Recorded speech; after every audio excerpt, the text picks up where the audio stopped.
सुजाण वाचकांनो, पुस्तक दर्पणमध्ये मी प्राची दामले आपलं सहर्ष स्वागत करते. जुन्या वास्तू, मंदिरं यांचा जीर्णोद्धार केला जातो असं आपण ऐकलेलं असतं, पाहिलेलं असतं.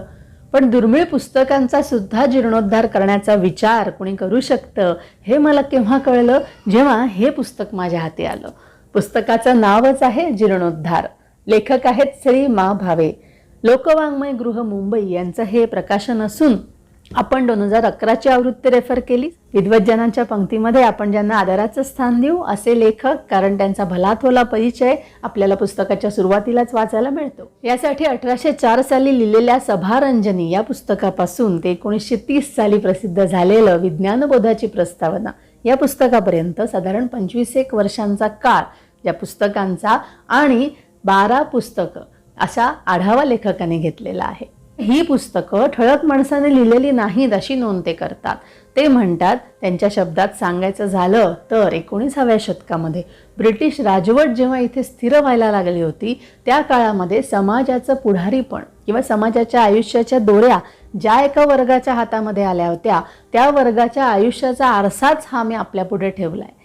तर या त्यांच्या आरशामध्ये 19व्या शतकातलं आणि 20व्या शतकाच्या सुरुवातीच्या काळातलं मध्यम वर्गाचं, कारण मध्यम वर्ग हाच मुळी केंद्रबिंदू आहे या पुस्तकाचा, त्यांच्या मानसिकतेचं जे प्रतिबिंब मला दिसलं ना, ते दिसल्यानंतर त्याने मला विचार प्रवृत्त तर केलंच, पण काही जी ऐतिहासिक गृहीतकं माझ्या मनात होती यापूर्वी किंवा अझम्पशन्स होती, त्या अझम्पशन्समधला जो जीर्णपणा होता ना, तो सुद्धा मला जाणवल्याशिवाय राहिला नाही. या अर्थाने सुद्धा हा एक जीर्णोद्धारच ठरला असं म्हणायला हरकत नाही. या पुस्तकाला अत्यंत वाचनीय अशी प्रस्तावना लाभलेली आहे. प्लासीच्या लढाईपासूनच ब्रिटिशांचं इथे पाऊल स्थिर व्हायला लागलं होतं. त्यापासून प्रस्तावनेची सुरुवात होते. मग युरोपमध्ये जेव्हा बदलाचे वारे व्हायला लागले, विशेषतः हिस्टोरिओग्राफीचा उदय झाला, या संकल्पनेचा उदय झाला. तर ही संकल्पना म्हणजे काय, तर इतिहासाचं लेखन वेगळ्या प्रकारे करायचं, तत्वज्ञानाच्या अंगाने करायचं, हे मिल पितापुत्रांनी एक तत्व प्रतिपादित केलं आणि त्याचा परिणाम एतद्देशीयांवरती म्हणजे भारतातल्या लोकांवर कसा झाला, तो का झाला. कारण अर्थातच कंपनी सरकारची धोरणं त्याला अनुसरून इथे अंमलात आणायला सुरुवात केली. मग त्याचा आपल्यावरती अर्थात परिणाम होणं अपरिहार्य होतं. त्याचा आढावा लेखकाने घेतलाय. मध्यम वर्गाचा जेव्हा आपण उल्लेख करतो तेव्हा मध्यम वर्ग कसा उदयाला आला आणि त्याला मध्यम वर्ग हे नाव राजा राम मोहन रॉय यांनी दिलं. मग लोकसंस्कृती आणि अभिजन संस्कृती यांचा एकमेकांशी काय संबंध आहे आणि त्याच्यावरती परत इंग्रजी शिक्षणाचा काय परिणाम झाला, हे अत्यंत सुरेख पद्धतीने लेखकांनी विवेचन करून सांगितलंय. मुळात ते सांगतात की मुद्रणपूर्व समाज आणि मुद्रणोत्तर समाज यातला हा फरक आहे. म्हणजे बघा, एक मुद्रण कला म्हटलं तरी त्याचा सामाजिक परिणाम सुद्धा होऊ शकतो, हे पुस्तक वाचल्यानंतर मला समजलं. लेखक जेव्हा म्हणतात की मुद्रणोत्तर काळाच्या समाजामध्ये उच्चारणाविना आकलन हा अभ्यासाचा एक पॅटर्न सेट व्हायला लागला होता, तेव्हा माझ्या लक्षात आलं की हो, आपण जेव्हा पुस्तकं वाचतो आणि त्यातलं जे ज्ञान आहे ते संपादित करण्याचा प्रयत्न करतो तेव्हा आपण उच्चारणाविना आकलनच करत असतो. मग त्यावेळेचा समाज निरक्षर होता का? ब्रिटिशांचा जो आपण निकष लावला जर शिक्षणाचा, तर हो, बऱ्याच प्रमाणामध्ये ते ज्याला शिक्षण म्हणत होते ते आपल्या समाजाकडे नव्हतं. पण लेखक अगदी आग्रहाने सांगतात की ती निरक्षरता म्हणजे अज्ञान नव्हतं. ते अज्ञान का नव्हतं? त्यावेळेच्या समाजाचे मग ज्ञानाचे मार्ग, सोर्सेस कोणते होते, हे खरंच मुळात पुस्तकातून वाचण्यासारखं आहे. असा सगळा सूक्ष्म ॲनालिसिस करत मग शेवटी गीता रहस्य लिहिण्यामागे टिळकांचा कोणता हेतू होता हे सांगून या पुस्तकाची तब्बल 78 पानांची प्रस्तावना ते पूर्ण करतात. आता आपण त्या पुस्तकांकडे वळूया. सगळ्याच पुस्तकांचा इथे परामर्श घेणं शक्य नसलं तरी थोडक्यात आपण बघू की शेर अली नावाचा माणूस याने 1804 साली एका युरोपियन साहेबाच्या सांगण्यावरून त्याने हे पुस्तक लिहिलं. त्याच्या पुस्तकाचं नाव आरायश महफिल असं होतं, पण माधवराव मुंशी नावाच्या छत्रपती भोसल्यांच्या पदरी असलेल्या माणसाने याचं मराठीत रूपांतर केलं, भाषांतर केलं.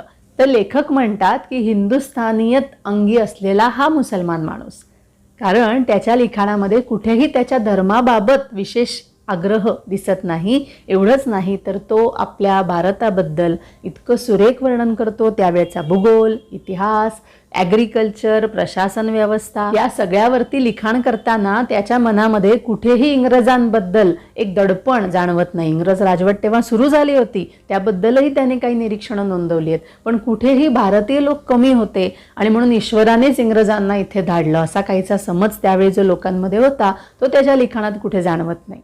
त्यानंतर 1872 सालामध्ये आपण येतो की त्यावेळेला 15 वर्ष सार्वजनिक कार्याकरता सतत प्रवास करणारे आणि त्या प्रवासाची जी टिपणं आहेत ती दैनंदिनीमध्ये आपल्या रोजनिशीमध्ये लिहून ठेवणारे, मग ती प्रसिद्ध करणारे गोविंद बाबाजी जोशी आपल्याला भेटतात. कल्पना करा त्यावेळेला प्रवासाची साधनं कशी असतील. त्यांनी 3000 मैल प्रवास केला असं ते स्वतःच नोंदवतात. तेव्हा आपल्याला खरोखर आश्चर्य वाटतं की त्यांनी कसं साध्य केलं असेल.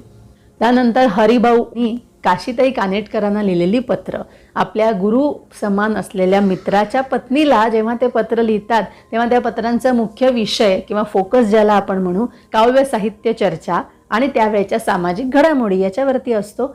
आणि ती पत्र सगळी मुळात वाचायला आपल्याला मिळत नाहीत, पण त्याच्यावरचा जो लेखकांचा अनालिसिस आहे, विश्लेषण आहे, ते सुद्धा वाचून आपल्याला बऱ्याच नवीन गोष्टी कळतात. त्यानंतरच्या पुस्तकामध्ये इंग्रजी शिक्षणामुळे जे विपरीत परिणाम झालेत त्यातले ठळक 2 परिणाम म्हणजे मुलांची बुद्धी पुस्तकी बुद्धी झाली. स्वतंत्र बुद्धीने विचार करायची क्षमता या विद्यार्थ्यांमध्ये अजिबात राहिली नाही. हे निरीक्षण नोंदवणारे गोळे आपल्याला भेटतात.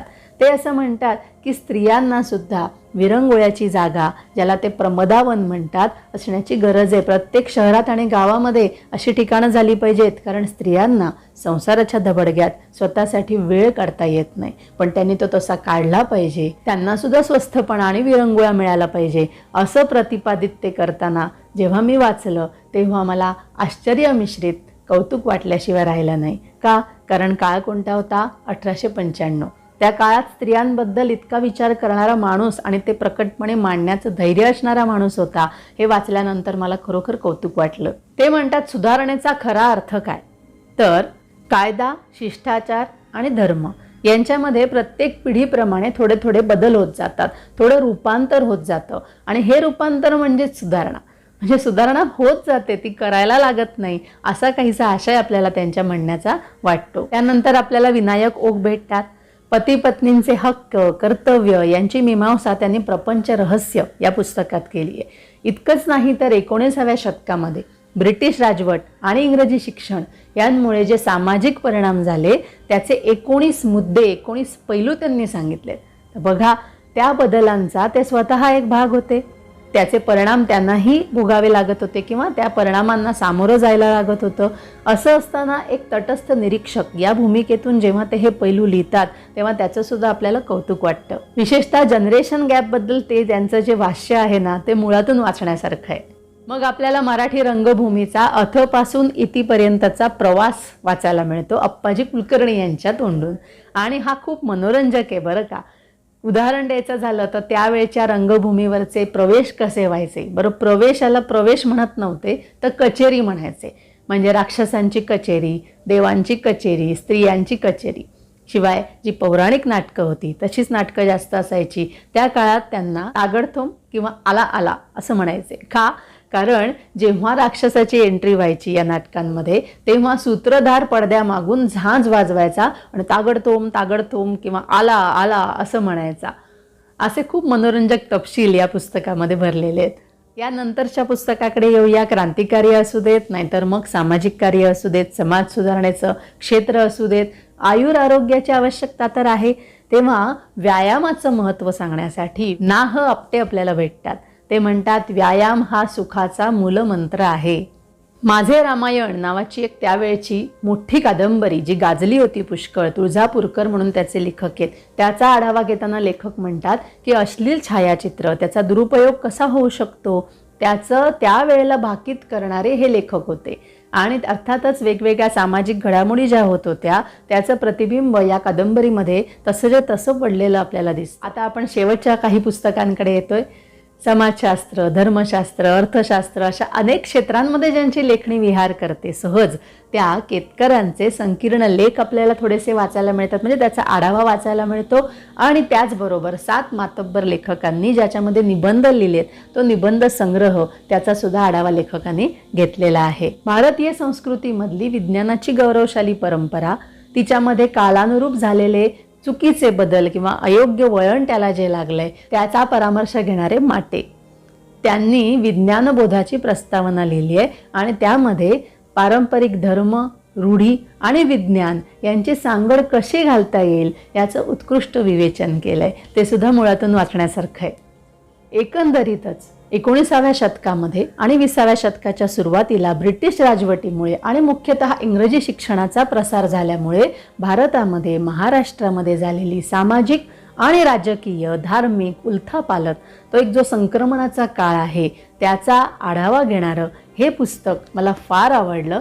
आपण सुद्धा हे पुस्तक जरूर वाचा आणि हे पुस्तक वाचून आपल्याला हा जीर्णोद्धार कितपत आवडला हे आम्हाला कमेंट्सद्वारे जरूर कळवा. तोपर्यंत इथेच थांबते आणि आपला निरोप घेते. वाचकांनो, तुमचं प्रोत्साहनच असंच काम करत राहण्याची आम्हाला शक्ती देईल. त्यामुळे शेअर, लाईक, सबस्क्राईबचं टॉनिक तुम्ही आम्हाला जरूर द्याल अशी खात्री आहे.